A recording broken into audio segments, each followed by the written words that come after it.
You know how certain people make your life easier by helping you out? Well, that's exactly what ZipRecruiter does for hiring, because they do the work for you. How? ZipRecruiter's technology finds great candidates, and you can invite them to apply. Go to ZipRecruiter.com/5things to try it for free.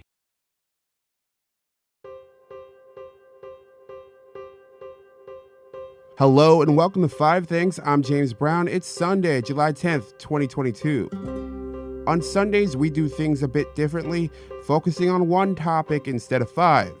And this week is about the changing shape of work. We'll hear from staffing giant Randstad CEO Rebecca Henderson on the job market and what employees expect from employers. If you're a bank and people don't like to bank with you because your service isn't great, then they may not want to work for you either. You'll hear more from Rebecca in a bit. But first, we begin with my colleague Morgan Hines on remote work and her experience headed back into the office. I actually had been a fairly new enter to the working from office, system. I had finished grad school in 2019 and started working from USA Today's bureau in McLean, Virginia over the summer of 2019, and then was in the New York City bureau from there on out through March 2020.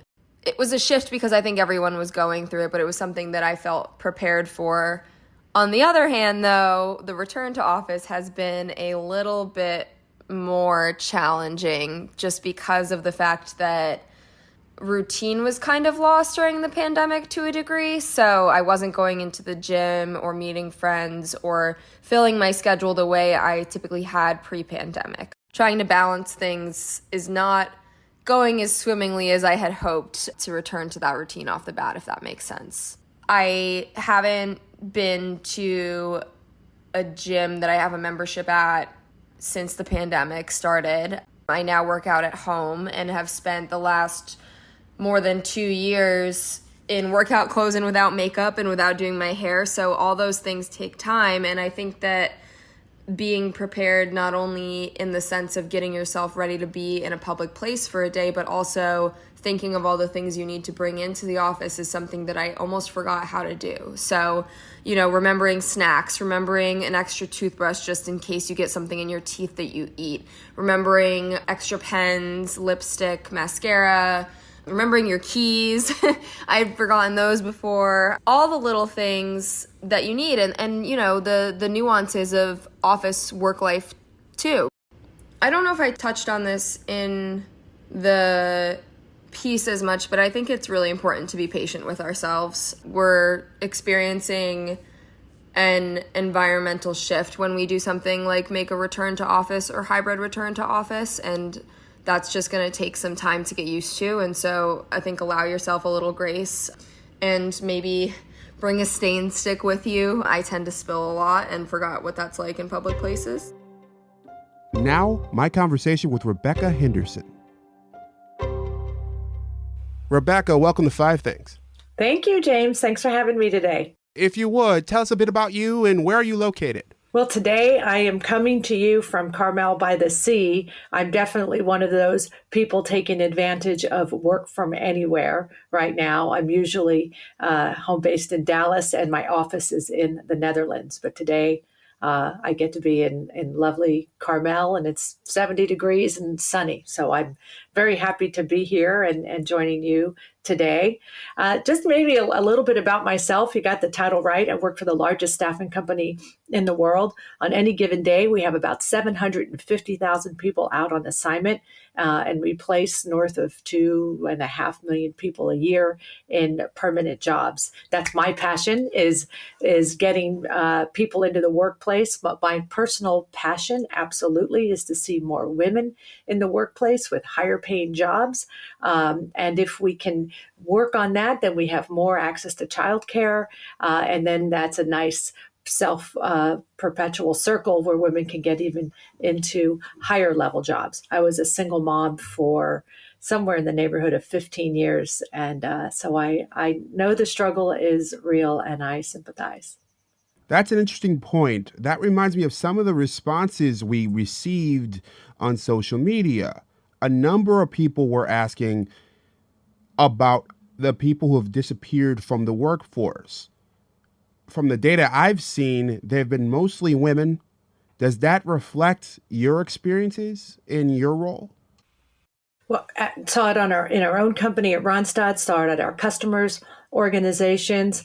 I think the overall labor participation rate is coming back to what it was pre-pandemic levels. I mean, the mix of the type of people coming back in the workforce are different. Not all of the people who left the workforce during the pandemic have come back, and that continues to be women. And it's not just the women in the lower wage categories, but also in the higher wage categories. I in my own organization had director level women who quit during the pandemic. Their children were home. They had young school age children. Their children were home from school, and they really felt it was impossible to do their job while their children were home from school. And even when schools opened back up, it was fairly sporadic. So you go back to school, the kids would go back to school for a few weeks, and then before you know it, there'd be an outbreak and they'd go back home, or the schools would close.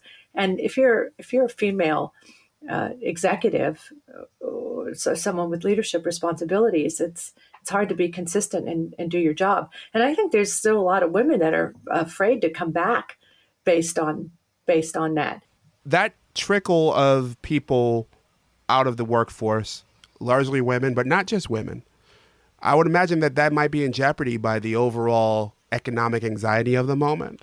I know as things get more uncertain, companies generally slow down in terms of hiring.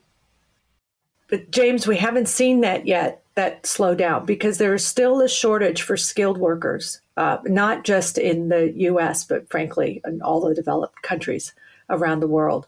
So that slowdown hasn't materialized. I still think you're seeing this also this sort of great reshuffle or redistribution and people moving jobs, because let's just go back to the example of women who want to stay in the workforce, who need to stay in the workforce, but aren't getting the flexibility they need from their current employer. And they're moving on to the ones that are saying, sure, you can work from home. Sure, there's, I've seen employers experimenting with 4-day work weeks, for example. So if you're not getting what you want in your current employer, you're leaving. Also, the level of wage inflation, you know how it goes. Sometimes in your current employer, you're getting a small raise, but in the period of great wage inflation, you move on to the next one and you're getting a much bigger increase. So there's this great reshuffle, I think, is still taking place. There's still a shortage of skilled workers in the workforce. There's some people, yes, the economy will say less people will retire, some skills will stay in, but there are still enough people that retired during the pandemic that won't come back into the workforce full time. That has left a skill gap. So luckily, we haven't seen the slowdown on employment. In some sectors, the tech sector in the Bay Area, yes, you've seen pockets of slowdown, but in general, we haven't seen it yet. Thankfully, so there's more time to get in. I'd imagine in other sectors outside of tech. Yeah, absolutely. And I think now's the time. If you're not at an employer that's valuing you as an employee and your skills and the things that you bring to the table, and allowing you to work in the environment that helps you be successful, then now's the time to still look, because those jobs are still open. The wages for hourly workers are going up. That's where we've seen the biggest increase in wages, is for hourly workers. I think that's a positive recognition, even, for some of the day-to-day risks hourly workers were taking and still take working in a pandemic environment. So I think overall, right, we're happy with the levels of participation kind of equaling out from pre-pandemic. I still think there are dollars to be recovered in the economy for the level of women that have left the workforce. I've seen all kinds of numbers on this, but as much as $500 billion in economic value lost by the women who left the workforce that have taken much longer, to your point earlier, to return to the norms. But I do think we're getting much closer to closing the gap. You mentioned the Great Reshuffle. I've heard it called lots of things, from the Great Resignation to just sort of this rethinking of where and how you work. You're working in multiple places. You've bounced around. You're in Carmel now. What other changes have we sort of seen employers have to implement to keep workers satisfied as we sort of trickle back into the offices? Well, definitely the opportunity to work from where you want to work. I mean, that one's almost a given now, unless you're Elon and Tesla and you're going back into the office. And there are other big employers that have made that statement or have been more prescribed with how many days. There are just as many employers who have said you can work from anywhere you want and there's no change in your pay. Just get your job done. But that one first and foremost. But also, I think the other things we're seeing implemented is an acknowledgement on the time and being more flexible. So I know there are companies, several tech companies experimenting with 4-day work weeks, so working longer hours and taking Friday off. I think that's been positive. Now, not all businesses can do that, but certainly professional skill set businesses can. But we're a recognition of working when you can, or if you're gone at 4:00 in the afternoon for a soccer game, that's okay, right? So there's that.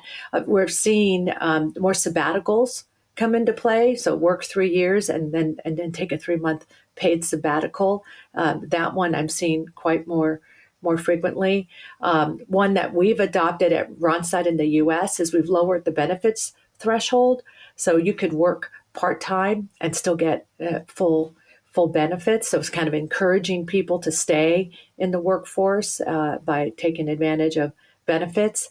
Credits for childcare is the other one that we're seeing is so helping.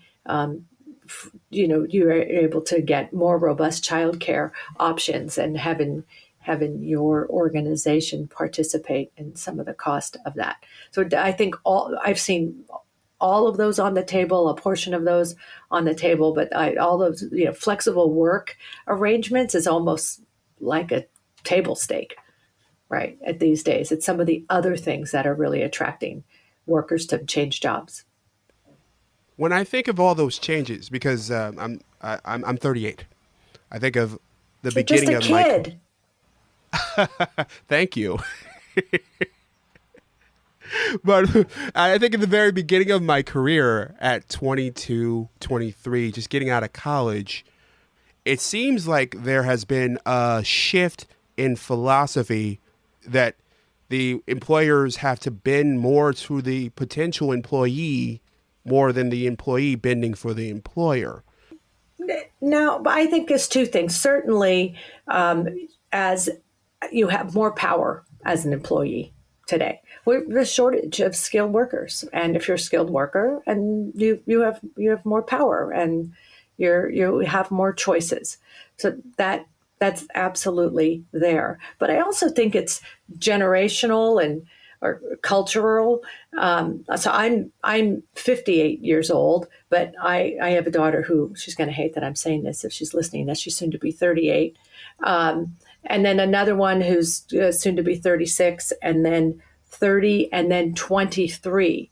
And the difference between the 23-year-old and the 38-year-old is very different. The 38-year-old feels a certain obligation to her employer. The 23-year-old is, what have you done for me lately? Right. And it's not just him. It's, my 25-year-old niece and my other 25-year-old nephews. It's a very different view of the role of the employer and employee relationship. And I think that's just generational. That generation has an appreciation for other things in the world as well, whether it's the environment or the other social issues, more so than I think the generation above them. So because they're thinking about other things and their role in the society and social issues, their employer has to follow along. So a generational shift in terms of norms, expectations, and dynamics. Absolutely. What types of roles are tough to fill these days? And are there parts of the country where hiring is more difficult than others? I think that standards still apply, right? Engineers and IT professionals in Silicon Valley, still a difficult role to fill. Having said that, there's a lot more flexibility as to where those roles are being filled now. And so if you're looking for folks in those areas, if you're flexible, the need to compete sort of goes away, right? So if you're a retail company looking to hire engineers in the Bay Area, you're going to compete with Google and Cisco and Meta and all of that, and you forget it, right?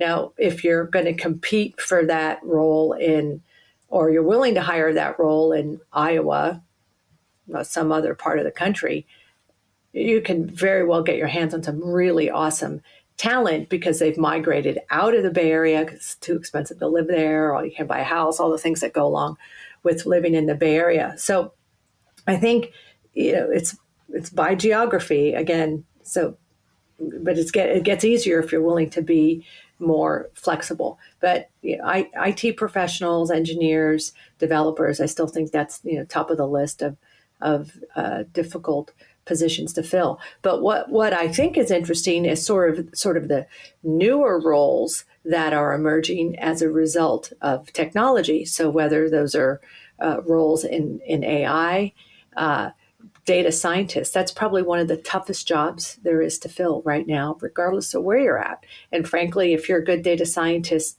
today, you could probably live wherever you want and probably command whatever salary you want. It's probably a little aggressive, but within reason. But it's a difficult job to fill. But that's almost a job that 5 or 6 years ago, people would go, "What? Data scientist? Why is that? Oh, I don't know what that is." So, but I think the newer jobs that we're seeing that are being created as a result of technology are difficult to fill. The marketing analytic type roles, those are difficult jobs to fill. So the folks who are saying, James, I know on Tuesday you're going to think about buying cereal, right? And I know you like Honey Graham cereal, so you're going to get an ad on that day. Those are a little bit along the line of data scientists, but those marketing science type roles are also difficult to fill right now. Since we're on 5 things, what 5 tips would you give to a business looking to hire in this market? Well, tip number 1, I would make sure your brand as an employer is current. So, for example, if you're a bank and people don't like to bank with you because your service isn't great, then they may not want to work for you either.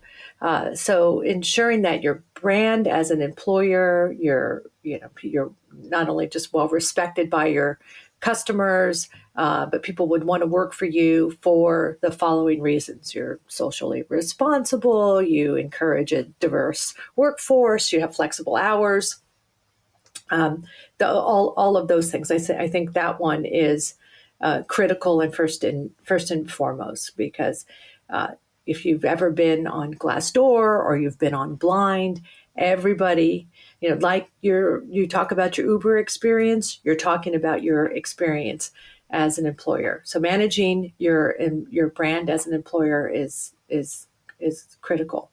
The second one is to have a easy recruitment process. If I have to go to your website and I have to apply before somebody can talk to me. And then the first time I get a letter that rejects me, but then somebody calls me, or I have to do, 20 panel interviews.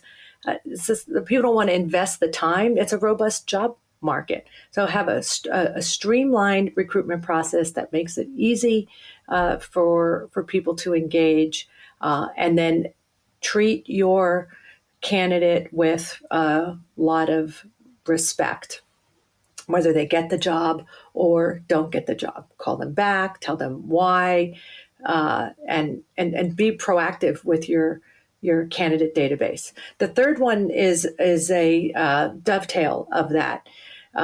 There are going to be people you look at and think about recruiting, and they don't get the job because you only have one job to fill. But those are what you call your silver medalists. And be proactive with the people inside your current database. And before you post the next job, look at your silver medalists and see if they're candidates for the next job. So sort of that proactive management of your current candidate database and how you treat them and how you work with them and how you stay in contact with them, because that will shorten your time to hire.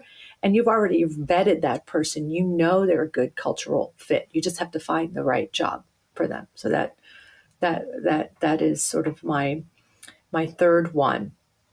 The fourth one is to be obviously competitive in the marketplace. The pay is important. It's not always the first thing, but are you competitive? Are your benefits competitive? Are you offering the flexibility? Do you really, really, truly understand what your workforce wants? And then the last one is engage with your workforce. By the way, the number one source of candidates for any company is referral. That's the number one source. Okay, so engage with your current workforce. I know for us, we just added a question to our engagement survey: is do you feel like you belong?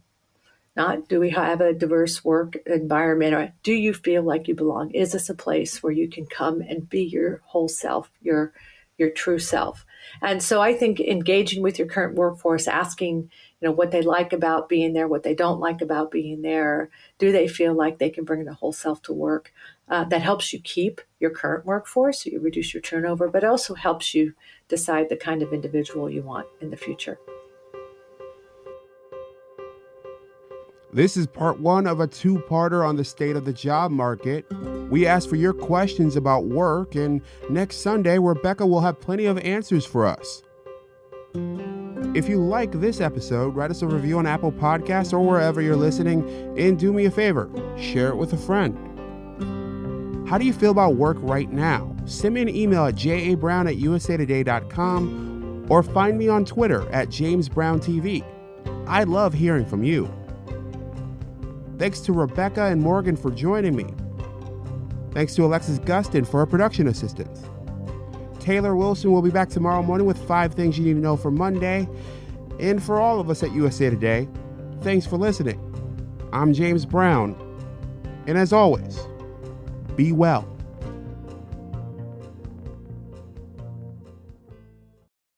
Five Things was brought to you by ZipRecruiter. Certain people just make my life so much easier, like my dog walker. I was feeling under the weather a few weeks ago and wasn't up for those daily dog park runs. Called my dog walker up and felt so relieved knowing my dog was getting the exercise he needed while I was getting the rest I needed. Win-win. It's like if you need to grow your business. ZipRecruiter makes hiring so much easier because they do the work for you. And now you can try it for free at ZipRecruiter.com/5things. ZipRecruiter's technology finds the right candidates for your job, and you can invite your top choices to apply. 4 out of 5 employers who post on ZipRecruiter get a quality candidate within the first day. The hardest thing you have to do is to remember our special URL to try ZipRecruiter for free. It's ZipRecruiter.com/5things. Again, that's ZipRecruiter.com/5things.